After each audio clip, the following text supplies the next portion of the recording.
doing more community outreach and engagement of the community. Financial education for City of Wilmington residents and organization is going to be a very strong focus of mine. Just all sorts of opportunities that we're seeing that out of this office, we can be a source of information, education, and advocacy for people on financial. Welcome and good afternoon to a special treat with the Office of the City Treasurer. I'm here with Velda Jones-Potter, good friend of the community, just a great friend of mine personally. We're just sitting here talking about so much stuff that's going on just in the country and the world, exactly. But she had a couple of things that she wanted to talk to about, so we wanted to bring this show right to you. It's you're going to enjoy the content. And the Office of the City Treasurer, as I was in the green room talking with her, it's so much that I don't know about. But before we get started, first of all, I'm going to thank you for consenting to us interviewing. How are you? I am great, thank you. Good. Appreciate it. I want to just start right away because a lot of people has asked me, they know we're friends, and they asked me, do I know about the Treasury? I said, no, but I'm glad that I have an opportunity because it's a learning session for me too. And I've just put a few things down in my own words that, how do you prepare, first of all, to take the office of City Treasurer? Mm-hmm. How does that happen? Well, you know, now's a good time, an interesting time to ask that question because it's almost hard to believe we're coming on a year yes. in office. And so, you know, thinking about just about a year ago is when that preparation was underway. And, you know, how do you prepare? You create for yourself a good transition. I mean, obviously, you've got to have the fundamental knowledge and experience coming into the office because you're it on day one. All right, that's it. There's no time for a real learning curve.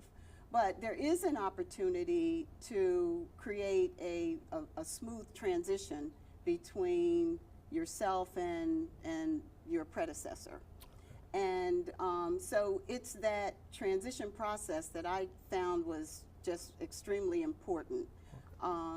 And we had the benefit of being able to start that in the October-November timeframe in anticipation of not having a challenger in the general election and being able to begin to engage with the treasurer at that time and members of his staff.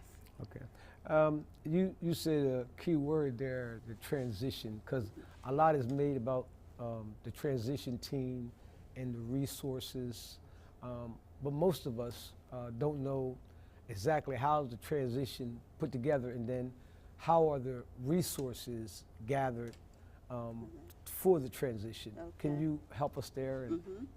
Well, you know, I think each person coming into a role in some ways creates has their own process and their own method for how they get into the details of what's the current status of that entity.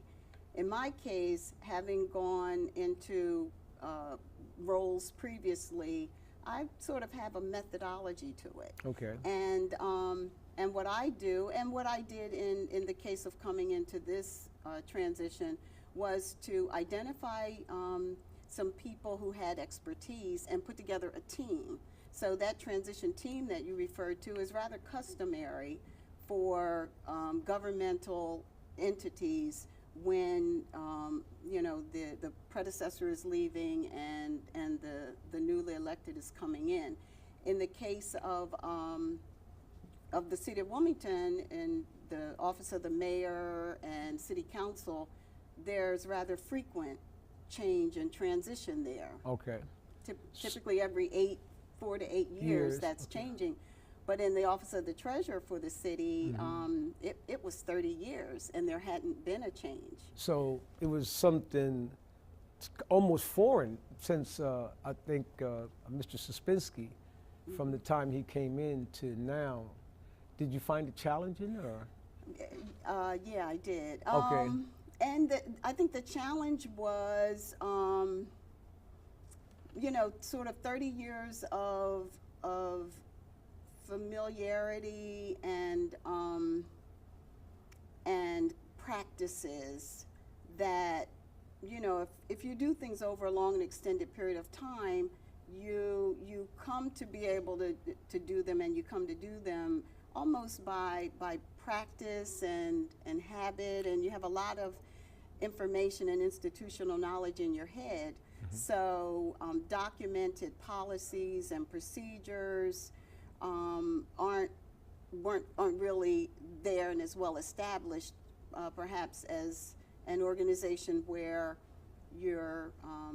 where you experience change and transition on some regular basis, and so you're almost forced to have that kind of documentation.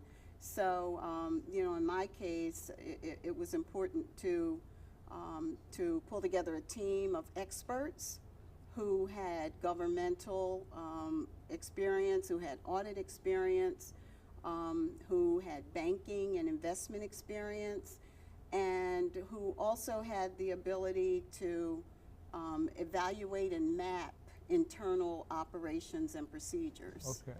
So when you get those together, then the next question probably would be, I know it's got to be some resources involved in a transition. We hear about a transitional team. One thing I just wanted to point out that it would seem a little different since the last treasurer was 30 years ago. Unlike where in the presidential or the mayor, most of the time you got 2 terms and the transitions are pretty regular, but sometimes after a long period of time, it looked like it would be difficult because 30 years is a long time for one person to set things in order. Not that it's bad, but you got a lot of things that's now law that maybe wouldn't be perceived at that. But getting back to about the resources, how's that come about? How's it allocated? And who decides where resources go to? Well, again, in the case of the mayor and city council, particularly the mayor, I think, it's just sort of built into the budget as an expectation that there is the potential and maybe even the likelihood of a change and transition. I'm not sure if that's customarily built in as part of city council or not, but it certainly hadn't been for the treasurer because it had been such a long term. But the previous city council recognized in my bringing forward to them the value and the need for a transition. They recognized that and supported it and budgeted, allocated $25,000 for that transition effort. And I really applaud them for recognizing and seeing the value in it. What those funds allow is for basically to secure the kind of talent and expertise to do those things that I just described. Someone first and foremost to lead that effort, and in my case, I brought on board a consulting firm, a consultant, YAG Products, YAG Properties, YAG, and embodied in that entity was someone who had expertise as, frankly, a former auditor for the city, so that expertise was extremely valuable. Chief Administrative Officer for Newcastle County, so very steeped in government experience and government knowledge on the financial side of things. And then that consultant engaged a team of individuals who had banking experience, who had operational experience in sort of mapping out operations and documenting procedures. And human resources is an important part of the transition. And so we were fortunate to have someone on the team who had that kind of expertise, because we looked at everything from what's done, how it's done, what the current state of things are, to what the positions are and what job descriptions were in place, and what's the fit and match with the work that from my perspective as the new treasurer coming in, needs to be done. Yes, it seems like it's a great deal, and I don't think a lot of times just the average layperson can appreciate the effort that goes into moving from one team, especially in your case where you had a treasurer who was long-term, long-standing, unlike one 4-year or something like that where stuff is not concrete. But that was a great operation. It's been a year.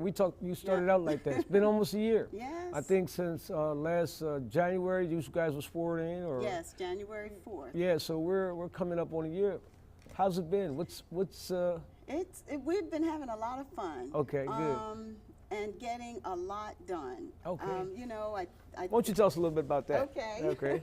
So, you know, I have a great team. I just always start with that. We are a small team of 7 people who run that entire office. Wow. Yeah. I think that's news right there. I envisioned maybe 30 or 40 people. I didn't know it's just 7 of you guys. 7 people. Wow. And so, you know, you can imagine with our responsibilities on the cash side of things, on capital borrowing and debt management, on pensions, with 7 people, we've got to not only be very effective in our individual roles, but we also have to have the ability to cross support each other. Okay. You know, if somebody is out, checks still have to be printed, payments have to be made. Yes. Funds have to be moved, and so we have to multitask, and that was one of the things that we really focused on early, was making sure that we had the ability to do that well. I've shared with the public in the past, and I'm always very excited to continue to talk about the savings that we were able to obtain and secure for the city right out the gate in our first 60 days. Wow. With refinancing $45 million worth of, $40 million worth of debt. We were able to save $4.2 million. That's a great savings, yeah. So we're awfully excited about that. Now, does your savings go directly to the general budget, or do you keep that in your office? No, I wish I kept it in my office. No, it goes to the general. It goes to the general fund. So you're independently, you're helping out the mayor and city council. Okay. Exactly, and that's how we see our role. Okay. We see our role finding ways to save money or increase revenues that will ultimately go to the general fund to help fund projects and other work and operations in support of the city as a whole. One of the second things that we really focused on was the disbursement of payments to employees. And we recognized very early on that the city continued to pay largely by paper check. And most the world now gets paid by direct electronic deposit. Yeah. And so with, again, council support, we were able to get legislation put in place that now requires the entire city to transition to direct deposit. And we are more than halfway through that process. In fact, by the end of this month, all regular employees with the city will be on direct deposit payroll, and that's a savings of $185,000 per year. Per year. Per year. Isn't that wonderful? And I work for the Department of Veterans Affairs, and they didn't give us an option. They just told us that you got about 60 days to get them a bank account number, and it saves a lot of money, and that's wonderful. I didn't know the city didn't. And it didn't. You know, there were a few employees who had moved that direction. The city had a policy in place for as new people came on board that was a requirement, but even that wasn't really well enforced. And in addition to the savings for the city, it lowers our risk and exposure. We don't have paper moving around. We don't have to worry about lost checks and reissuance of checks. Right. And it's safer for employees. Yes. They get their funds directly into their account, so you know they're not at risk of carrying around paper and physically cashing a check. And even our summer students this year will be on direct deposit, and so these young people will learn how to bank, and we have been instrumental in not only moving the organization that way from an operational standpoint, but in supporting the employees in developing and establishing the bank relationships. Many didn't have bank accounts. Yes. And we arranged so that with Del One and with M&T Bank, they're able to assuredly get an account no matter what their previous banking history had been. Okay. That they are assured and. Now, is that the kind of relationship you guys develop with the banking system? Yes. Now, you said several times about your involvement with city council and how they've been. Do you have a liaison from your office that, or are you the liaison? I'm the liaison. I'm the liaison. But we all, in their respective roles, people in my organization, work hand in hand with people in the accounting department and public works in all areas of the city in order to, to accomplish what we need to accomplish. All right, so you're off to a great start. Seems like a lot of things are going on, not just stuff, but tangible evidence of success with the savings. And I'll say, we have been able to do this in no small part because we had that transition process. Right. So we were day one. We came in with some plans and some strategies. Right. So that process of transition was before we got into office. That was before January 4th. We were working. So that January 4th, we were able to hit the ground running. And it's been important for us to maintain some continuity in that. Yes. So the Yak Properties consultant has continued to work with us. Even now, I continue to keep that entity on board. And that continuity has allowed us to gain momentum in order to be able to do many of these things. Okay, you talked about momentum, so that's where I want to go. Okay. What do you see for the next fiscal year? We seem like so much has transpired. I think people appreciate the transition. A lot of times we don't know what that is. People think it's just a waste of money. I think you've brought that out, and then I think you've mentioned that you haven't really spent the transition money totally, and that you get or allowed from the office money. Right. Well, we actually spent the entire amount that was initially allocated for transition during the transition phase. But because we're such a small office of 7, and because ours is so highly technical. I mean, we do investments. We do bond issuances, so our transactions are highly regulated and rather complex. So we use consultants in a lot of ways. We use outside bond counsel for bond issue expertise. We have a financial advisor that helps us make sure that the investments on the on the debt management, the investments on the pension side and our activities on the debt management side are all properly handled.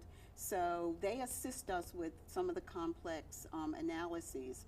So the retention of a consultant around our operational activities and our documentation of procedures and other projects allows us to be able to make improvements, to gain efficiencies, to create savings that we otherwise wouldn't be able to do. With the small staff that we have, without that kind of support, you're almost relegated to just being able to keep up with the day-to-day transactions. And that's great. And I think that's the mistake that a lot of people make is that's minimally what we need to do, is what we do daily with our transactions. Our real value add has got to come through creating new efficiencies, with new opportunities, with identifying savings, with making things better.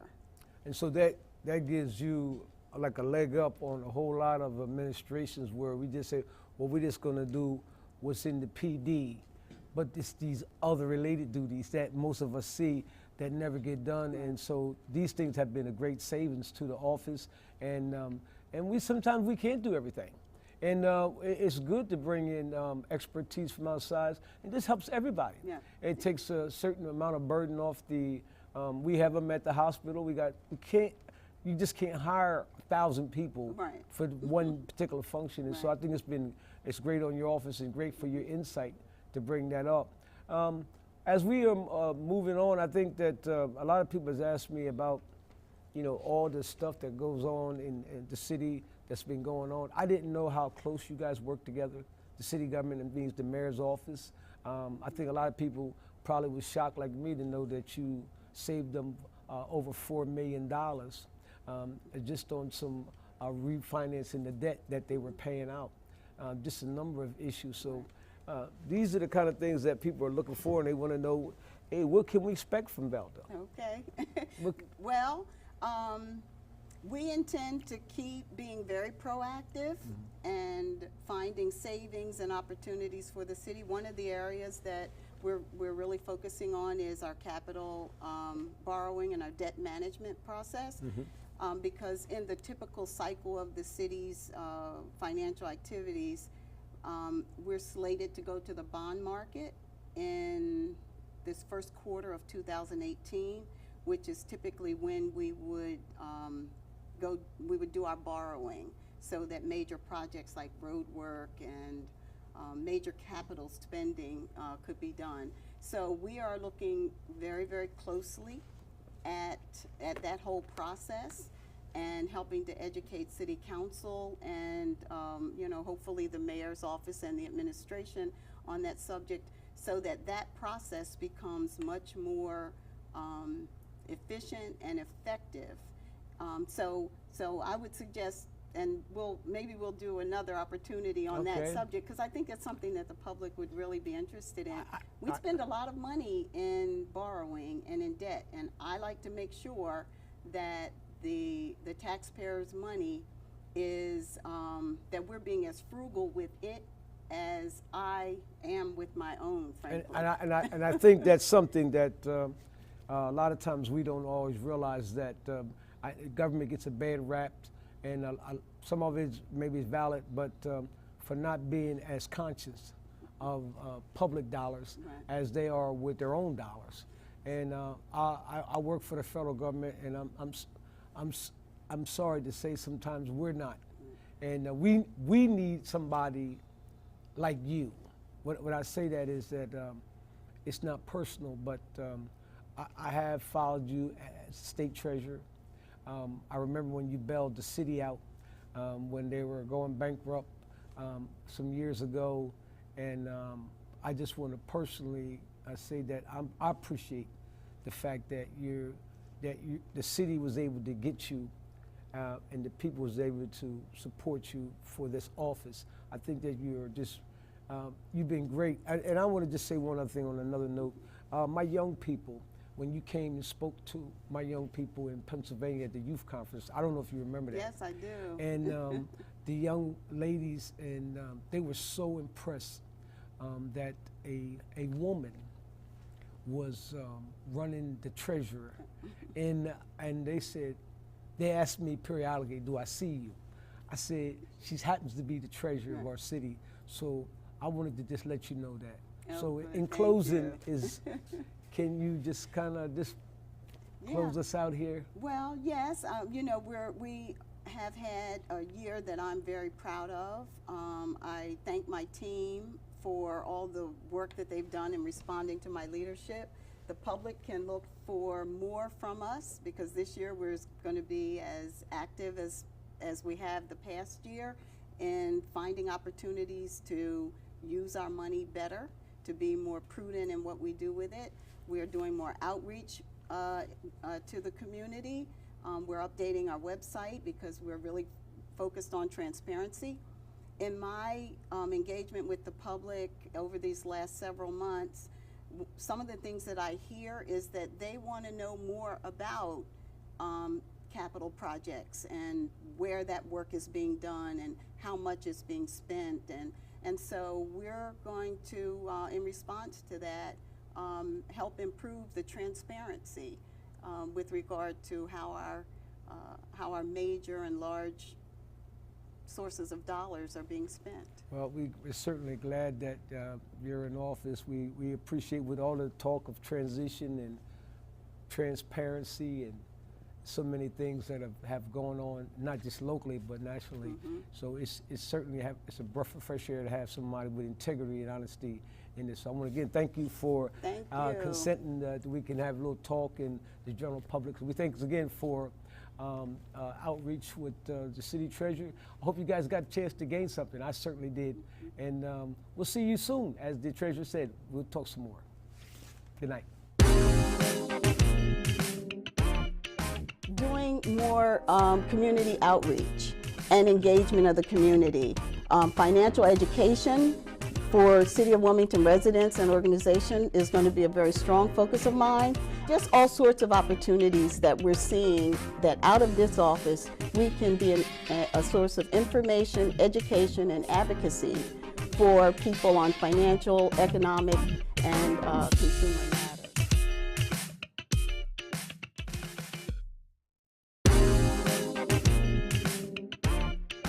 Doing more community outreach and engagement of the community.